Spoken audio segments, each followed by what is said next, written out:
Hey guys, BJ Delphi 101, and this video is a little bit on the trigger of the Geo 2.1 and my preferences on setting it.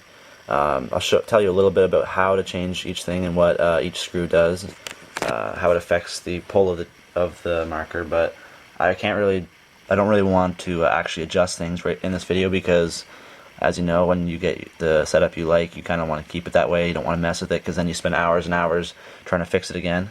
And that's the type of person I am. I spend hours constantly trying to improve it, and I finally got it to the way I like it, so I'm not going to touch it, but I will explain what each screw will do when you loosen it or tighten it. And yeah, so generally when I set my trigger, I like to set it so that it's a short trigger pull. So that's got about 2 centimeters, I don't know, a little bit of length to it, like not too much, but enough that I know I'm clicking the trigger so I can feel it pressing. And it's got a very short, like a very snappy release. That's what I like. So short pull, and it has to be light too. I don't like really hard magnets that are causing it so I have to press really hard, like just like a little feather touch and it will fire. So yeah, that's the kind of the way I like it. I like a short trigger pull and really easy to press. I don't like the hard magnets, like I said. So it's easy to walk for me. There, if I can. You can hear that. So yeah, in order to get set up like this, what you would need to do is adjust the screw. Okay, the screw that's closest to the trigger. Oh my gosh, I'll just get a little Allen key out. I'll show you. I'm gonna use my foot. Okay, so by adjusting right there, that will make it so that you can adjust the amount of travel that happens before or when the trigger is pulled. So if you push it, that's the amount of travel that you're setting. So you can make that really short or really long. I like I said, a short trigger pull, so I adjust that usually.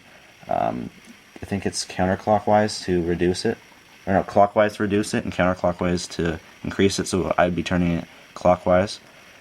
The next thing I like to change, which will make it a softer trigger pull, is, well actually I guess this one makes it so that that's the amount of, what's it called, space after the trigger's been pulled. So once I do that, that's the amount of space it has to go back before I can click the trigger again. It's kind of like the activation point, but not really.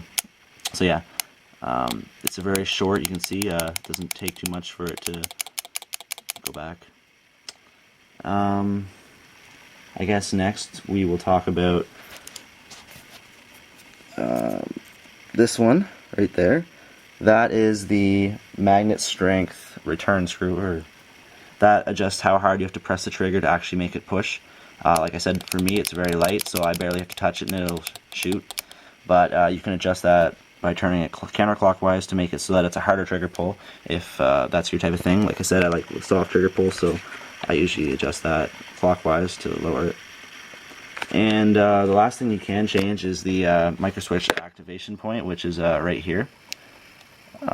What this does is adjust the point in which the trigger pulls, and then that is when the micro switch activates. So if you adjust that too little or too much though, and make it so that it's really like short activation point, it won't shoot. So you got to watch for that. Basically, with all these settings, actually, if you adjust them too much, then it will cause the trigger to not work, like not shoot. So you got to watch when you're doing that to make sure you're testing it each time, so that you know whether it's still working or not. So yeah, that's like my little video on it. Sorry it wasn't the greatest video. I don't like talking about complicated stuff like this. It isn't even that complicated, actually. I'm just very bad with terminology. But anyways, yeah, that's the 4 little screws you can change to adjust your settings. And there's also actually stuff inside to adjust the spring strength, but I'm not really going to get into that. Maybe I can do another day if you guys really want to see it. But yeah, so the 4 main screws are those 2 up there and the 2 here. So yeah, if you have any more questions or want me to maybe say something clearer, post on their Facebook page that I had uploaded. Yeah, like I said, I made a new Facebook page, and I'll have that in the description, like probably in the next few videos so you guys see it. So yeah, that's my video. Thanks for watching, guys.